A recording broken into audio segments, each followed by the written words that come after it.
Promouvoir la culture de la dénonciation des violences basées sur le genre, aider les victimes à surmonter la peur et la honte engendrées par ce phénomène, ce sont là quelques-uns des objectifs de cette formation de 2 jours du 21 au 22 février 2024, initiée par l'Union des professionnels des médias du Bénin, UPMB, sur les mécanismes de détection, de dénonciation et de répression des VBG en milieu professionnel. Appuyée par l'ambassade des Pays-Bas et Gender Health, elle vise plus spécifiquement à assainir l'univers médiatique béninois à travers l'éducation des différents acteurs sur ce fléau très présent mais pourtant très méconnu. Cette formation initiée au profit des femmes des médias vise donc globalement à renforcer les capacités des bénéficiaires qui sont les femmes des médias à être acteurs de la lutte contre le harcèlement sexuel et les violences basées sur le genre subies par les femmes des médias dans les différents organes au Bénin.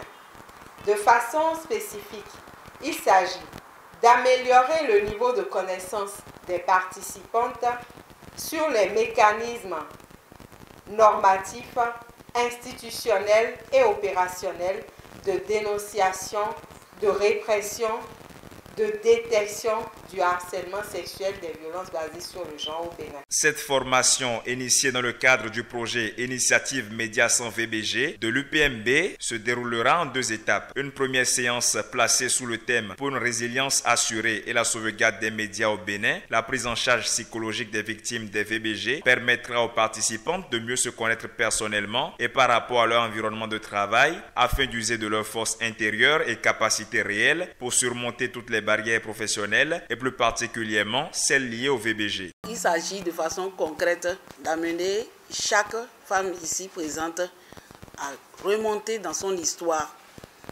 identifier ses capacités, ses potentiels afin de savoir que non, dans n'importe quelle situation, je peux quand même. Et c'est lorsqu'elles vont se retrouver vraiment faibles malgré leur potentiel qu'elles vont pouvoir maintenant faire appel à l'aide pour un accompagnement psychologique.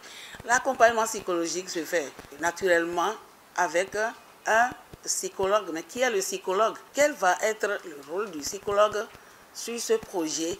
Et face à ces femmes éventuellement victimes, nous allons parler de tout ça là. La deuxième séance prévue pour le 22 février abordera les aspects juridiques qui encadrent les violences basées sur le genre. Les participantes très enthousiasmées par le thème général de la formation ont des attentes bien définies. Tout au long de cette journée, on serait encadré par une psychologue et puis j'aimerais vraiment qu'à la fin de cette journée, je puisse mieux comprendre l'accompagnement psychologique que le PNB réserve aux femmes des médias par rapport aux violences basées sur le genre.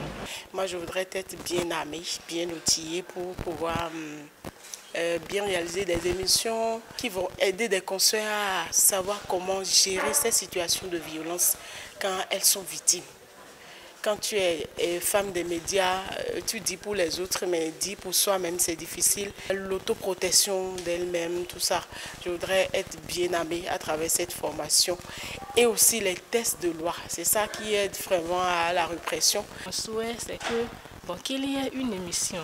Si l'UPMB peut prendre cette initiative, une émission où les femmes victimes du harcèlement sexuel peuvent témoigner, dénoncer ce qu'elles subissent dans leurs organes pour que les patrons informés arrêtent de harceler, que les femmes dénoncent.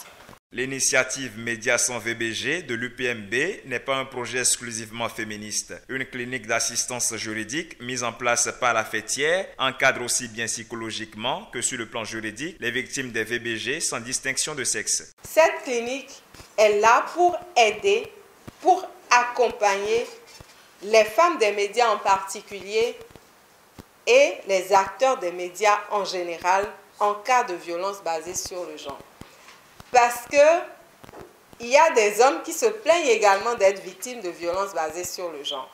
C'est d'ailleurs pour ça que les différentes formations ne sont pas exclusivement pour les femmes des médias, mais il y a des formations qui sont également réservées pour les hommes des médias. Vive une presse béninoise saine, sans harcèlement sexuel et sans violence basée sur le genre.